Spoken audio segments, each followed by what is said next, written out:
Y hasta ahora en la revista nos vamos a programar con la literatura, porque tengo en mis manos Todo tuvo un comienzo, del periodista Indalecio Castellanos, que nos va a contar un poco sobre esa historia del ciclismo, así como lo dice bien el título, Todo tuvo un comienzo. Bienvenido a la revista, Indalecio. Muchísimas gracias, gracias por invitarme, por tener el placer de contar un poco la historia de algo que resulta tan emotivo para los colombianos. Sí. Acaba de pasar el Giro, acaba de ocurrir lo que todo el mundo conoce con Nairo Quintana, con Gaviria, y obviamente es un buen pretexto para contar de dónde surgió todo lo que ahora disfrutamos tan intensamente con el ciclismo. Es que además, digamos que hay un furor que no había antes, no sé por qué sucede cuando hay grandes representaciones como Nairo Quintana, que ya empieza a ponerse de moda el deporte, en este caso el ciclismo, entonces ya todos seguíamos el Giro, cosa que no pasaba antes tan de cerca, ¿no? Pues lo que pasa es que somos de coyunturas, entonces alguna vez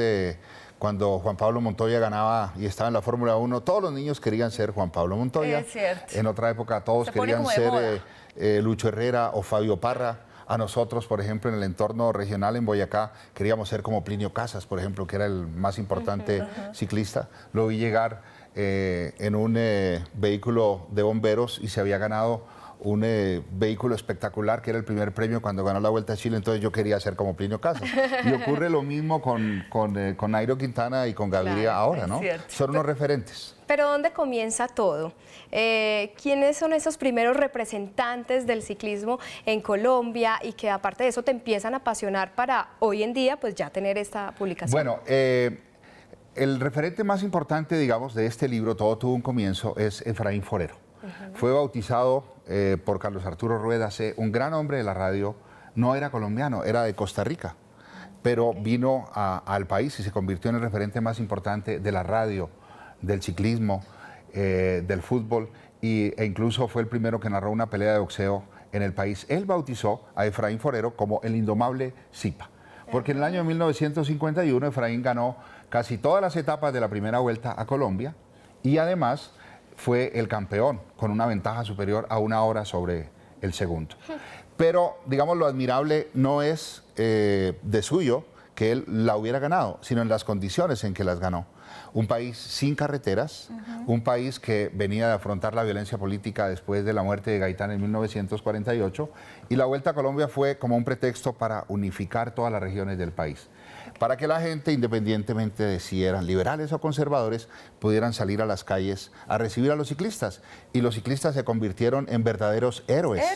Realmente claro. Fue esa la connotación, como dice el eslogan de un clásico radial, Duelo de Titanes, y fue eso realmente. Fueron unos personajes que recorrieron la geografía del país en las condiciones más absurdas. Y entrenados por ellos mismos, me imagino, claro. En precarias condiciones, sin apoyo estatal. No había patrocinio. No había patrocinios y la gente que iba a pedir patrocinio le decían, no sea vago, más bien trabaje, porque el ciclismo era algo absolutamente extraño. Sí. No había bicicletas. Uno de los auspiciadores de la Vuelta a Colombia importaba bicicletas, pero la mayoría de las bicicletas obviamente era, como dicen de manera coloquial ahora, bicicletas burras o panaderas, de esas bicicletas grandes y pesadas para oficios, pero no para competir.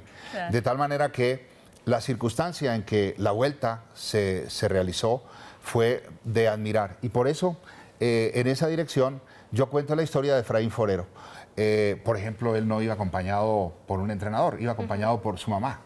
Ay, no. La mamá era su entrenadora, divino. La mamá era su masajista, la mamá era su acompañante. Le llevaba, me imagino que el bocadillo. Exacto. Le llevaba lo que sí, la panelita. Y por la noche, por ejemplo, si se acababa la comida en los hoteles a donde llegaban, pues ella le hacía su sancochito.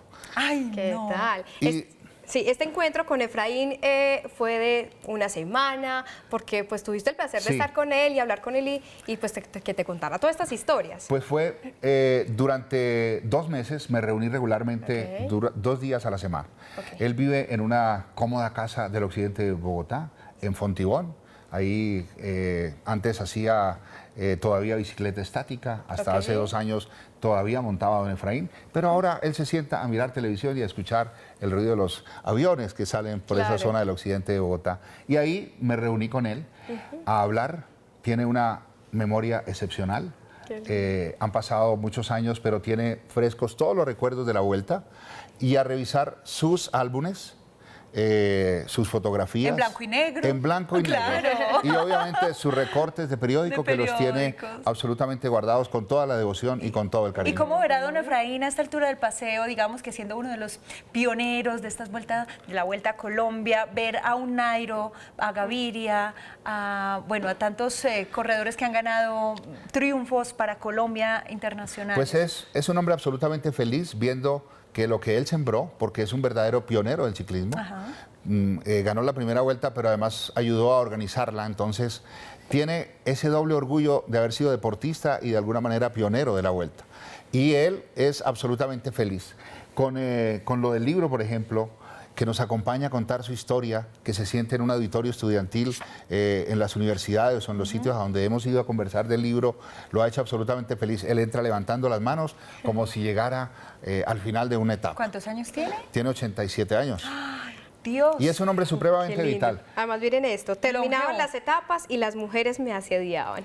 Claro, es que... Hay que practicar ciclismo para ser tan vital. Era un hombre muy coqueto. Tenía 2 y 3 novias en cada pueblo a donde llegaba. Él corrió por primera vez en representación de Colombia en la Route de France, que es el antecedente del Tour de l'Avenir, del Tour de l'Avenir, la más pequeñita, después viene el Tour de Francia.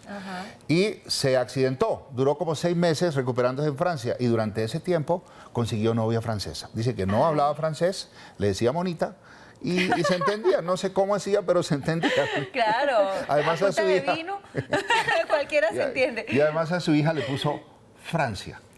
Y entonces ella dice, cuando yo nací fue el día más feliz de mi papá porque aprovechó para ponerle el nombre de su antigua novia francesa y para recordar a Francia. Todas estas historias ahí contenidas en este buen libro y en esta investigación y esta charla con uno de los ciclistas pues, más importantes, de los pioneros del ciclismo en nuestro país, ahora que pues retomamos este tema y este deporte tan querido por todos, gracias a nuestros corredores, a nuestro Nairo Quintana. Pero antes de despedir a nuestro invitado, vamos a el Rincón Web, porque Alex Aldana ya está ahí también preparado con una pregunta.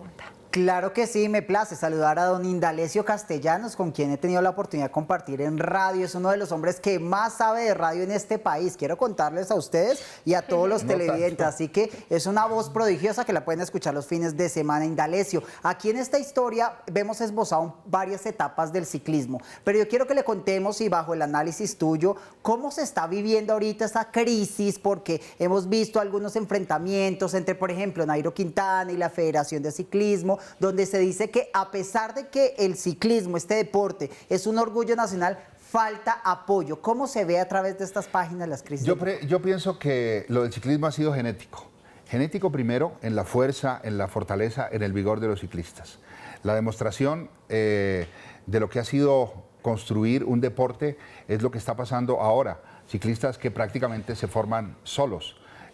Nada más recordar lo que dice el padre de Nairo para entender lo que ha sido. Un personaje que ha logrado tanto, pero que al principio todo el mundo lo dejó solo y ahora todo el mundo se monta en el bus de la victoria.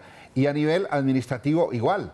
El ciclismo empezó sin una federación, sin patrocinios, en donde algunas firmas de este país apoyaban a esos ciclistas, a pesar de que muchos consideraban que era un deporte para vagos cuando empezó en 1951.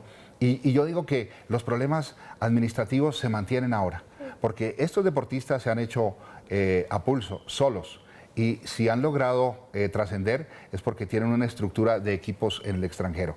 Pero ¿cuánto daríamos ahora, por ejemplo, que un equipo nacional, como ocurrió en su momento en la Vuelta a España y en el Tour de Francia, pudiera volver a representar al país con la misma emoción? Porque ahora pues no nos podemos emocionar mucho con las marcas, pero ¿qué tal si en algún momento hay de nuevo un equipo nacional en donde esté el corazón y en donde nosotros podamos emocionarnos? Pero es genético que los ciclistas se hagan solos y que haga falta dirigencia. Eso es, desde que empezó el ciclismo, ha sido así. Muy triste. El de mi época Desafortunadamente. era Lucho Herrera. La mía también. ¿Sí? Sí. Ah, bueno. Pero Nairo. Tú eres Nairo. Pero es que- Apenas estaban haciendo yo en el Lucho 87. Herrera cuando mi- se cayó y siguió, eso fue en el Tour de France. en el Tour de Francia. Cierto, bajando que de era Morcín. un héroe total para todo el mundo. Pero, por para todo ejemplo, Colombia. el mío fue un poquitico más atrás, de niño. Rafael Antonio ¿Cochise Niño. fue después? Un poco antes, Ah, perfecto. en la década de los 70, pero yo estaba muy niño. Sin embargo, un poco más adelante, Rafael Antonio Niño, el niño de Cucaita, yo soy de Cucaita. Ah, claro. Entonces, la radio para nosotros era Era- acercarnos a Rafael Antonio y eso ha sido muy emotivo. La radio ha sido muy importante para el ciclismo. Indalecio, ¿dónde pueden conseguir este libro? Bueno, este libro se puede conseguir en Panamericana, en la Ok. Librería Nacional y en todas las librerías del país.